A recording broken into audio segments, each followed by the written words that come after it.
Streltsy is the Russian word for shooters. And from the late 15th century, the armies of Moscow had included regular troops, armed with an arquebus, a standard firearm in all European armies at the time. This is an arquebus. It's an early type of musket. To load it, you put a charge of black powder down the barrel. The ammunition is a lead ball. A paper wad seals the charge. Then both ball and wad are rammed home tight. To shoot the gun, priming powder is placed in the pan.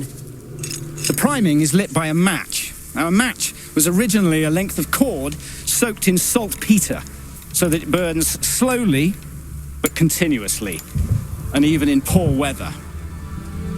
When lit, this sends a flame through a small hole at the base of the barrel, which lights the main charge.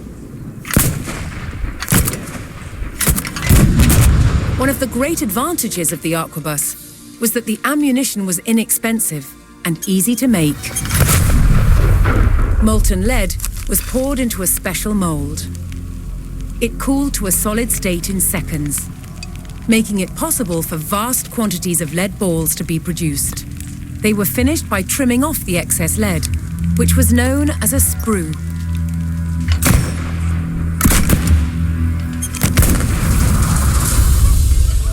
Streltsy received regular payment of both money and bread, and they lived with their families in purpose-built settlements called slobody. Streltsy were a new type of army, ordinary troops recruited from tradespeople and farm workers. An early arquebus had an extremely heavy barrel. To shoot it with accuracy, the gun had to be steadied, and Streltsy had a unique solution.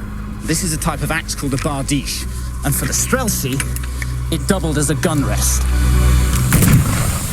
Arquebus men were usually vulnerable to cavalry.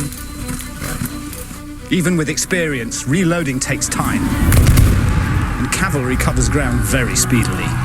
Once you've shot, your position becomes perilous very, very quickly. However, with the scything power of a bardiche, a Streltsy has at least the chance to withstand a cavalry onslaught.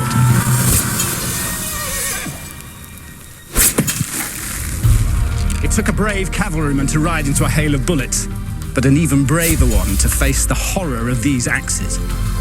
Over time, Moscow's armies recruited more and more men armed with guns. Inexpensive troops who changed the way war was waged.